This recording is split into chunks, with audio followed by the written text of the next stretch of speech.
একেবারে শুরুর দিন থেকে নিয়ে এখন পর্যন্ত আমাদের যে অবস্থান, এই গণঅভ্যুত্থানের যে সরকার, সে সরকারকে সহযোগিতা করা যুগপৎভাবে এবং তাদেরকে জবাবদিহিতার আওতায় নিয়ে আসা, আমরা এই কাজটি করছি। আমরা বাংলাদেশের মানুষের মধ্যে রাজনৈতিক সচেতনতা বৃদ্ধি এবং যারা ফেসিবাদ বিরোধী একটি রাজনীতি প্রত্যাশা করেন, বাংলাদেশের নতুন একটি রাজনৈতিক দিশা দেখতে চান, তাদেরকে আমরা একত্রিত করবার চেষ্টা করছি।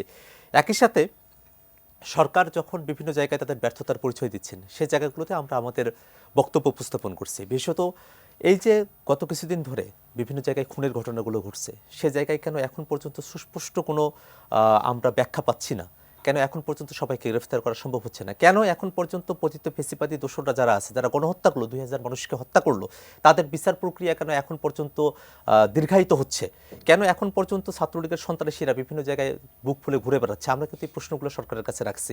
একই সাথে যখন দ্রব্যমূল্যের ঊর্ধ্বগতির মতো বিষয়গুলো সামনে আসলো, মানুষের যখন অবিশ্বাস তৈরি হলো, আমরা কিন্তু এটারও বিরোধিতা করেছি যে সরকারকে এটা পারতে হবে, যারা সিন্ডিকেট করছে তাদের সিন্ডিকেট ভাঙার মতো শক্তি সরকারের থাকতে হবে। আইন শৃঙ্খলা বাহিনী কাজ করতেছে না, তাহলে নতুন কিছু তাদেরকে ভাবতে হবে। আমরা এই জায়গায় কিন্তু বলি, আমাকে যদি পার্সোনালি বলা হয়, তাহলে আমি মনে করি যে পুলিশ যেভাবে ভেঙে পড়েছে, তাতে করে আসলে এই আন্দোলনে অংশগ্রহণ যারা করেছেন তাদের মধ্য থেকে যারা যোগ্য আছে। মাঠের অলরাউন্ডার আমি, আর ঘরের allrounder Tylox. Tylox toilet cleaner, clean মানেই টাইলক্স। এবং যারা একটা সার্টেন এজ পার করেছেন এবং পড়ালেখার একটা সার্টেন স্টেজ পর্যন্ত যারা গিয়েছেন, তাদেরকে নিয়ে দ্রুত পুলিশ বাহিনীতে অন্তর্ভুক্ত করা দরকার। যদি আমরা এটা করতে পারি, 5,000, 10,000, 15,000 স্টুডেন্ট যারা এই আন্দোলনে অংশগ্রহণ করেছিলেন, তাদেরকে যদি আমরা পুলিশ বাহিনীতে এখন নিয়ে আসতে পারি, তারা তো এই সন্ত্রাসীদেরকে ধরার ব্যাপারে তারা সক্রিয় ভূমিকা পালন করতে পারতো। কেন এখন পর্যন্ত এই সিদ্ধান্তগুলো নেওয়া হচ্ছে না, সেই ব্যাপারগুলো নিয়ে কিন্তু আমরা কথা বলছি। একই সাথে আপনি বলছেন যে জাতীয় নাগরিক কমিটি আসলে সারা দেশব্যাপী তাদের কার্যক্রমগুলো কি চলছে। আমরা সারা দেশে থানা কমিটিগুলো গঠন করছি। এখন পর্যন্ত অর্ধশতাধিক থানায় আমাদের কমিটি হয়েছে।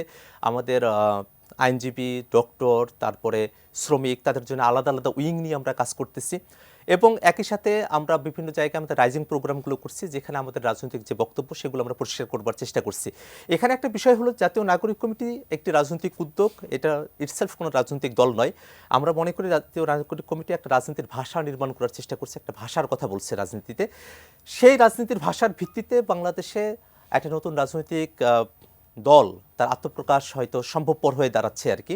আমরা মানুষের যে আগ্রহের জায়গাগুলো আছে, মানুষের যে বক্তব্যের জায়গাগুলো আছে, সেগুলো আমরা শুনছি, মানুষের সাথে আমরা কথা বলছি। বৈষম্যবিরোধী ছাত্র আন্দোলন যারা করেছেন, যারা জাতীয় নাগরিক কমিটিতে আছেন এবং সারা দেশে যারা আরও ছড়িয়ে ছিটিয়ে আছেন, যারা অন্যায়ের বিরুদ্ধে তারা প্রতিবাদী কণ্ঠস্বর ছিলেন, বিভিন্ন সবাই তাদেরকে একত্রিত করে একটা রাজনৈতিক ফরমেশনের দিকে আমরা হয়তো যাব। কিন্তু জাতীয় নাগরিক কমিটির যে কাজ, সে জাতীয় নাগরিক কমিটি তার কাজটা করতে থাকবে। নতুন যে রাজনৈতিক দল হবে, সেটা আলাদা একটা প্ল্যাটফর্ম হবে, সেটা আলাদাভাবে তার কার্যক্রমগুলো পরিচালনা করবে।